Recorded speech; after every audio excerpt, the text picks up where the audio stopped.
Hey, it's Darnell with iGrill here. I want to do a review of the latest Weber iGrill app. This is version 4.6.5. This is my latest review since a earlier version to just see if some of the issues that I mentioned in an earlier review were corrected, as well as to give a full review of the app to those who are new to Weber iGrill using this latest version of the Weber iGrill app. And this is on an Android phone. However, I believe that on the iPhone, the app is similar in nature.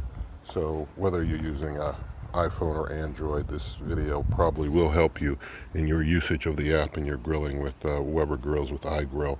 And the iGrill app works with various different iGrill products. There's ones for different types of grills that you could basically look up, and I'll link some reference in the description for you to reference some of those products.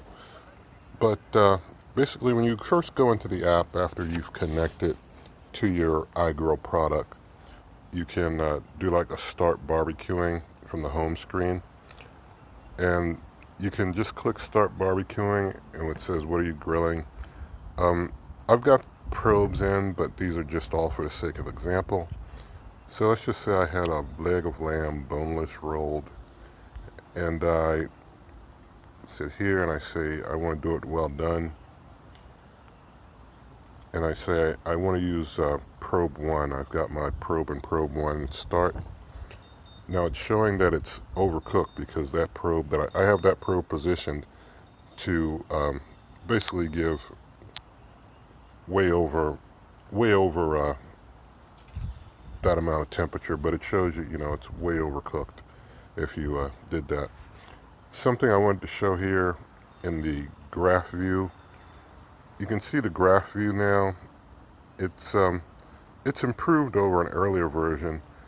Even though I haven't had it on very long, I can tell you that in an earlier version it would only show like 5-minute increments. This one shows a graph for your full time of your cook, so that you can see exactly when it went over temp and where it was earlier, which is very good and more comparable with someone cooking for a long while wanting to keep track of their cook.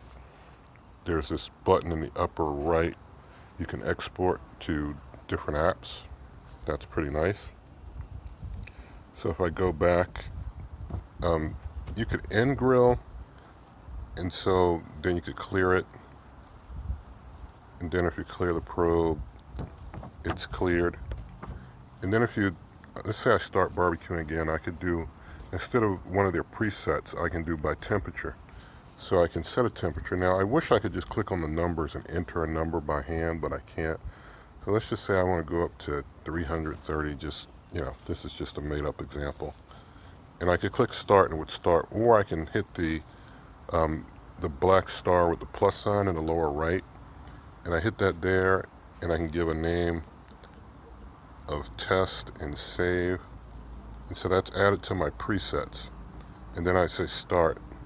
And then they ask, well, do you want to set as an ambient probe? And I could say, since I'm setting a high temp there, or really with any that you do manually, ask if you're setting this as an ambient probe test or check of ambient probe. In this case, it's a no. That's not my ambient probe. So basically got that set there, and it's showing me how close I'm getting to my 328.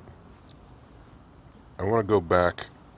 Now that I made that preset, you can see on the front the black button says presets, and I click presets, and my test is right down there, and I could assign that test to any of my other probes that I have in if I wanted to. Now I'm going to go over to the temperature setting here. Now I'm just going to click on another one, on the second one that I just made up, and I've just got the probes positioned to give different varying temperatures. It's the same type of setup here, and if you swipe, then I go to probe 3, and I swipe again, I go to probe 4, and this is my ambient temperature grill.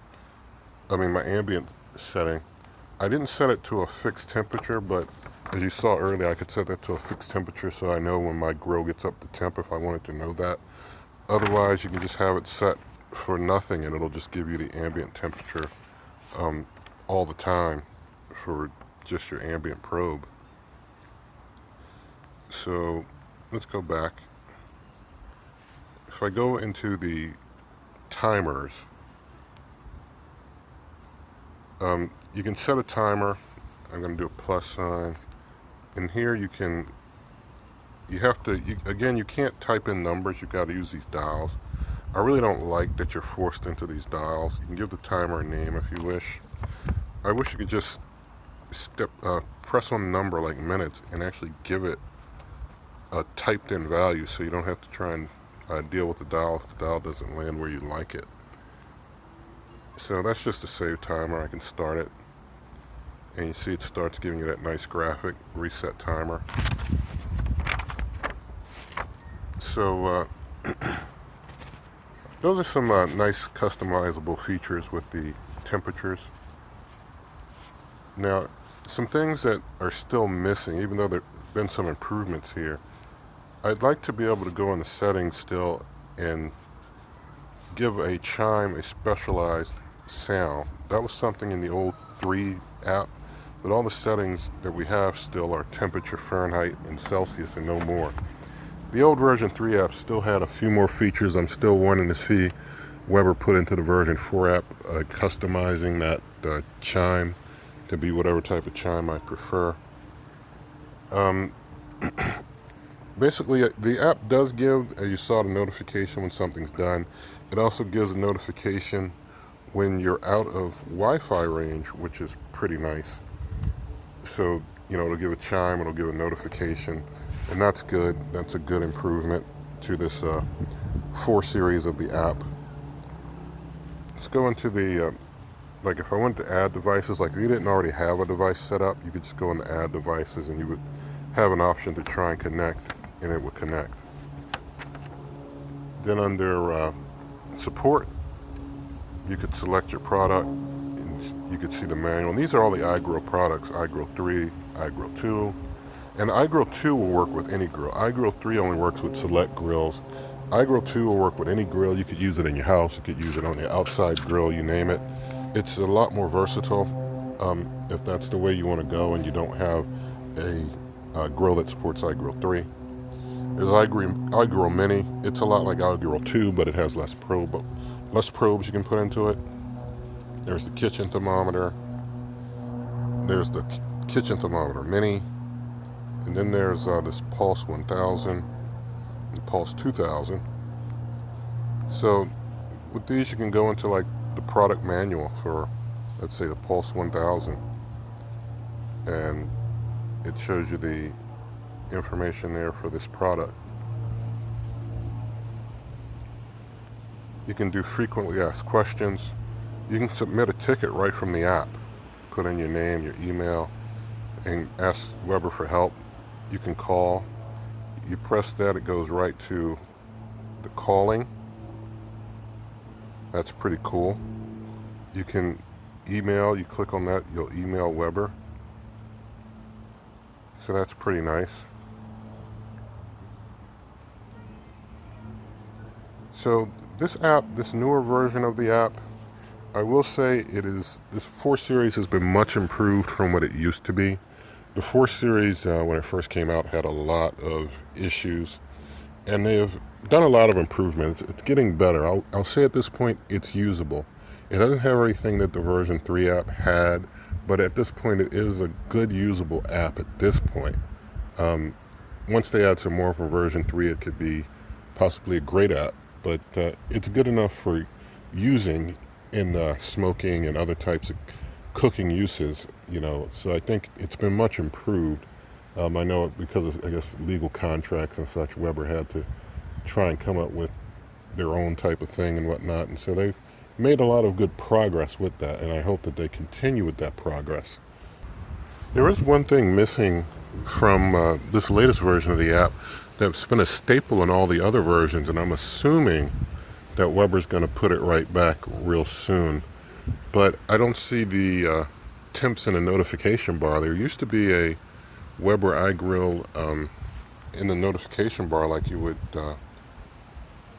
be able to see your information. I've just taken a couple probes out, but you could see information And you could, once you back out of the app, you would have something in your notification bar about iGrill, and there's nothing there now. So I don't know why that's missing. That seems to be something that changed in just this latest release, and I'm assuming they're going to put that back because that was very helpful. So that is one thing that has been a staple in this 4 series that suddenly has gone away in this latest release, and so that's one small disappointment. But otherwise, the app is pretty good to go at this point.